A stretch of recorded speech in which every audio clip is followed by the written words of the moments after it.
Hey, you there! Are you hurt? I thought we cleared all civilians. Okay, I'll be with you in a second. Team, do you need me? Over. Alright, there is a civilian in need of medical attention. Over. Loud and clear. Be careful out there. Over and out. Don't worry. I'll come down there. Stay clear for me to land. Wow, they did quite a number on you. Look at all the debris. Your place?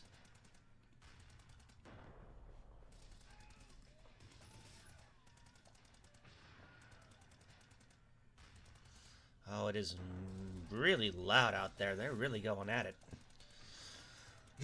Sorry to hear that. Now, where are you injured? That's a lot of bruises. Come, let me see.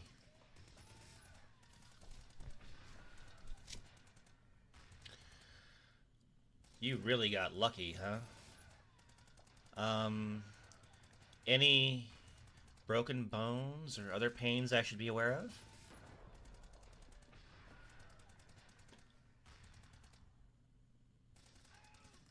Alright, I'll fix you right up. Um, a disclaimer first, though. My power is to, well, kiss the pain away, so to speak. Do you understand and consent to me doing so? Okay, then. Please show me all your bruises, and don't be shy. Being flung against the wall leaves a lot of marks.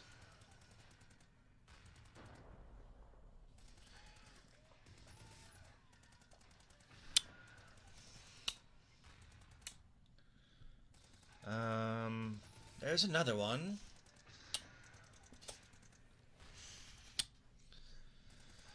Well, that should be all then. Was... was that a wince? Do you have a broken rib? Please tell me. There's no need to be embarrassed. I'm just here to help. Trust me.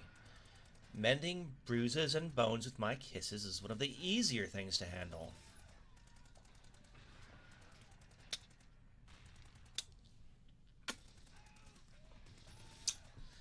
There.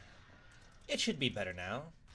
The hurt will stay for a few seconds, but it's just the neurons catching up. But whatever tissue might have been damaged is now healed. You could immediately start sports even. Not that I'd recommend it. Oh, I'm no hero. Just a cape doing what I'm here for. Ah, pleasure to meet you. My name is Kiss It Better, though most people call me Kissy. Really gets on my nerves sometimes, but once a dumb nickname sticks, it really sticks. Much to my dismay. You certainly can imagine the field day the press had with it. Mysterious newcomer healing the injured, all with a kiss. Check out our ranking of the hottest 100 heroes to find out more. Makes me really uncomfortable. When you're in the PRT, you have to play ball, though. So, please call me Kib instead. Haha, nice try, friend. But there is a reason why I wear a mask and costume. Never in a million years would I blabber my civilian name. Could you imagine the absolute mayhem a villain could wreak on my personal life? No, thank you. I've seen what it can do to a person. Happily avoiding that, thank you very much. Oh, it's not like I won't trust you with keeping a secret. There is no doubt about it. It's just that capes on the other side of the spectrum have their ways. But maybe.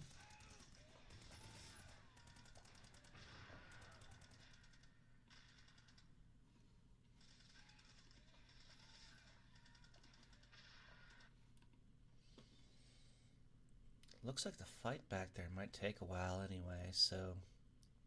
Could you make some space for me? Nah, they don't really need me. I have absolute faith in them.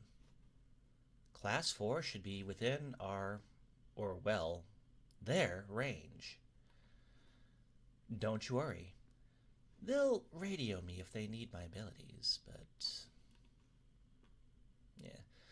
I might be able to fly and kiss injuries away, but in a fight, those abilities are not really handy, or rather practical. At least, not against that villain group.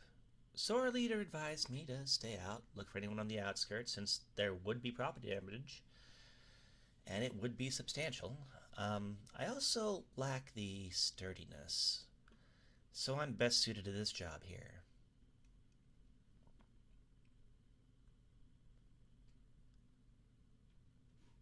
Well, you were the only one I could find. Say, why didn't you evacuate with the others?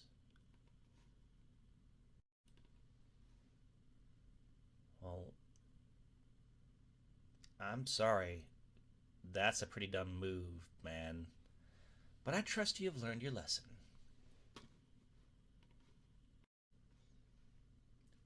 Guess they decided to get away from the residential area then. Smart. Fight in the park. Less debris and further away from us as well.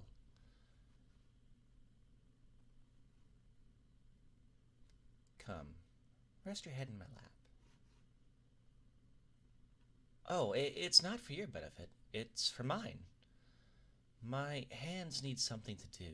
I can't really sit still. Not when my team may need my backup. Those things can happen very quickly. And getting all those little pieces out of your hair might do the trick. Keep me attentive.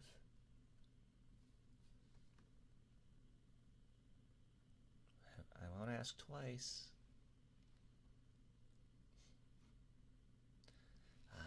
At least the wall didn't knock all of the sense out of you.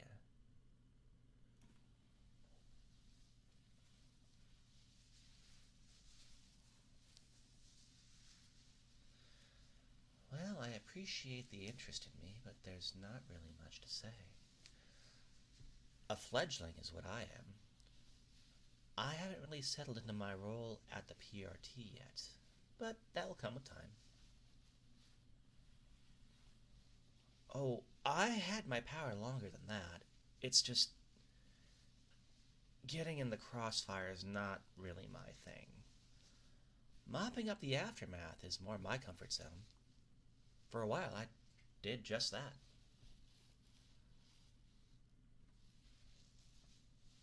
Well, I have nothing better to do but talk, so, I mean, why not? I could certainly benefit from it.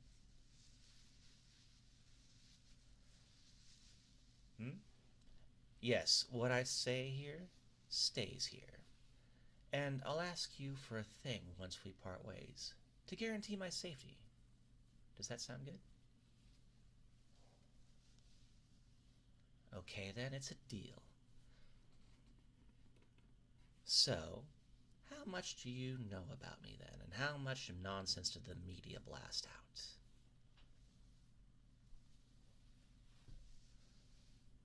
Oh, that's a relief. So there are no preconceived notions of any kind. That's really refreshing, actually. So then, the mopping up part.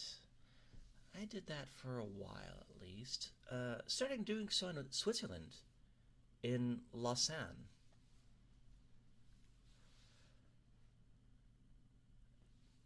Don't be so frightened. You think the PRT would let me out of quarantine if they didn't see or deem me fit? Weigh the good I could do against the potential repercussions? I think not. So please, sit still and listen. I really wasn't involved in the incident anyways, just arrived to tend to the injured. A rogue cape looking to help. But there are a lot of people injured. I might have had some inhibitions about using my healing power, but after seeing the good I could do, those inhibitions went up in smoke. As I've said, Kissing away bruises is one of the mildest things I've used my abilities for. Trust me on that one. I stayed rogue for a good long while, roaming Europe, helping where I could. There's this voice in my head, probably my conscience, driving me forward from one conflict to the next, healing whoever I could find. And somehow I ended up here in America, teamed up with a mover, and followed the call to action.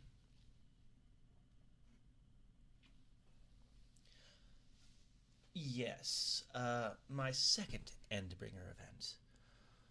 Wasn't really ready to help during the other ones, but this time I was.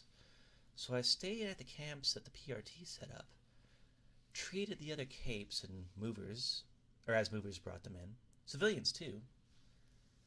It was a lot.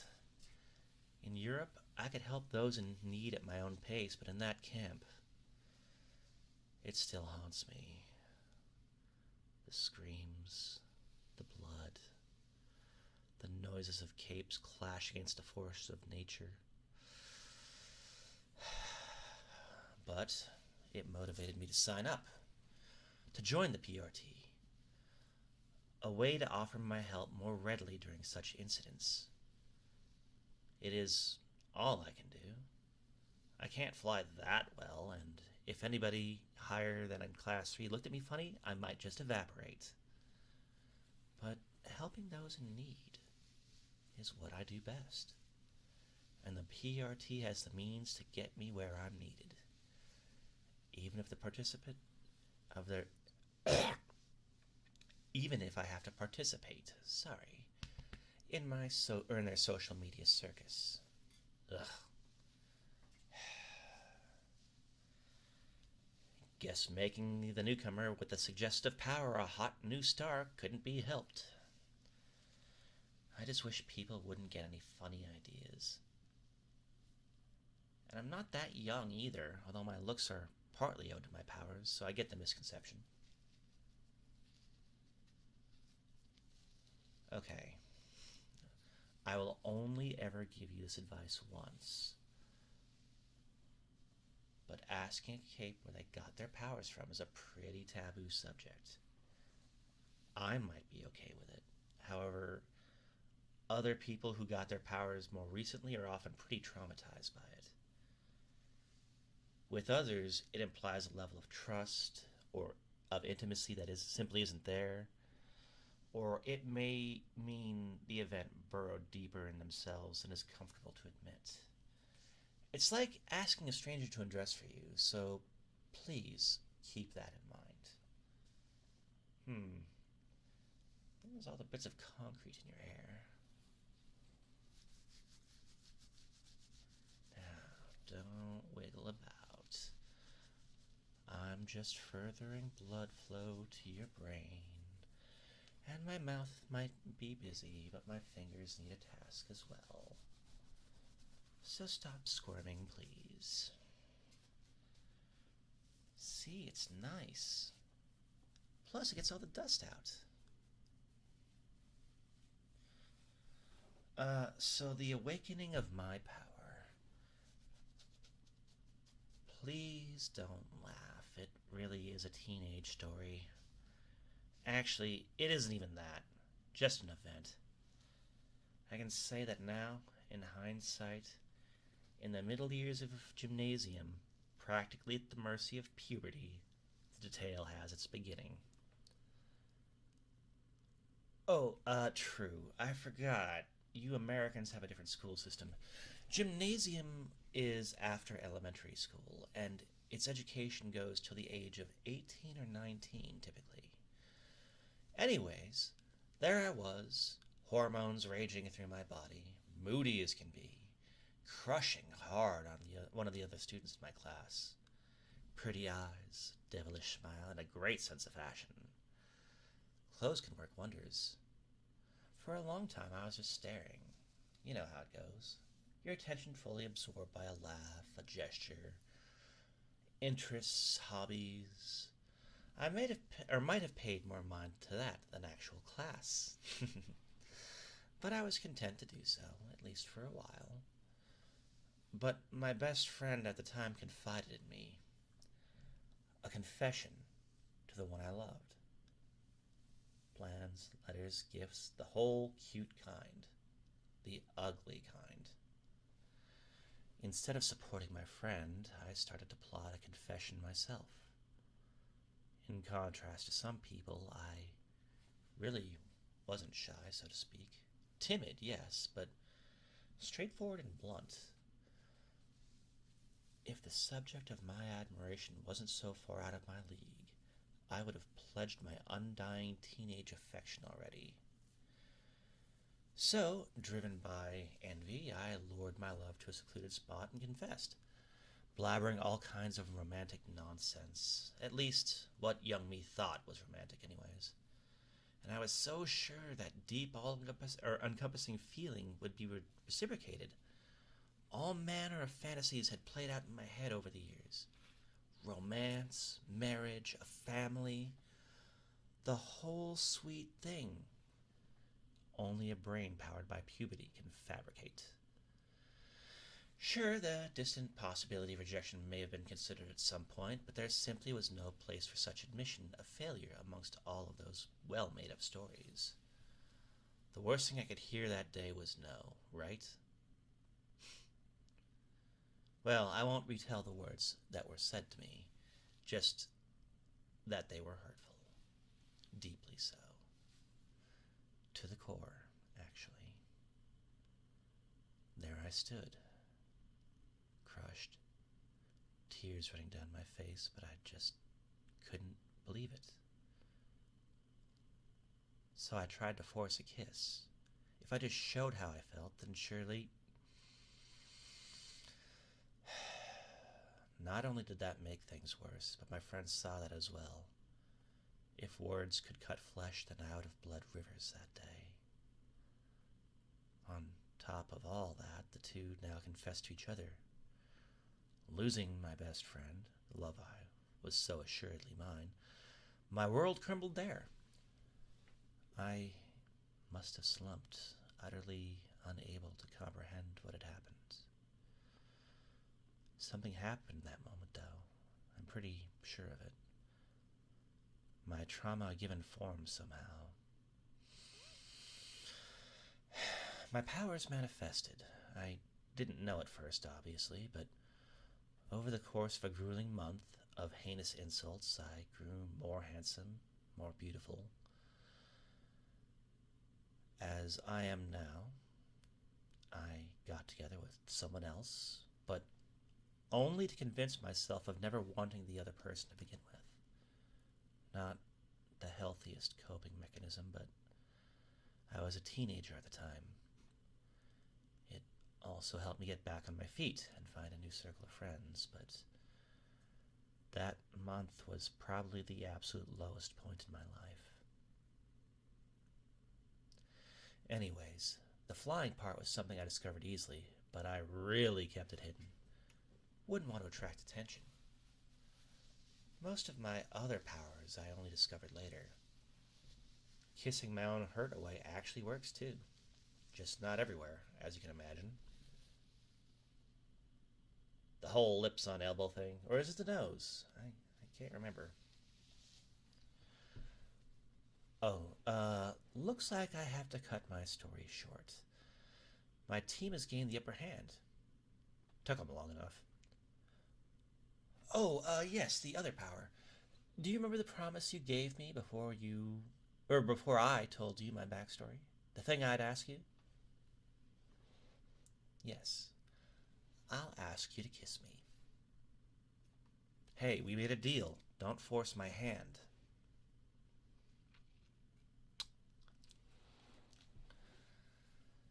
I'm Greg, by the way.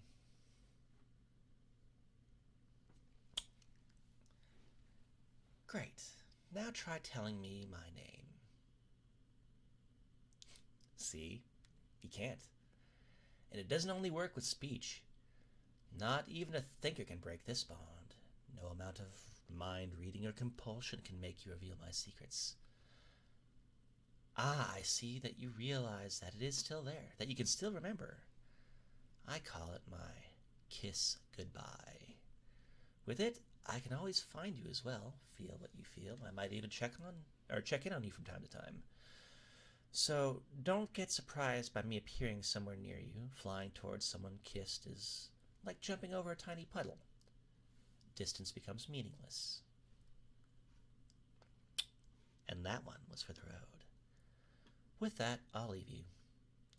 I need to go check on my team, but know that I am never far.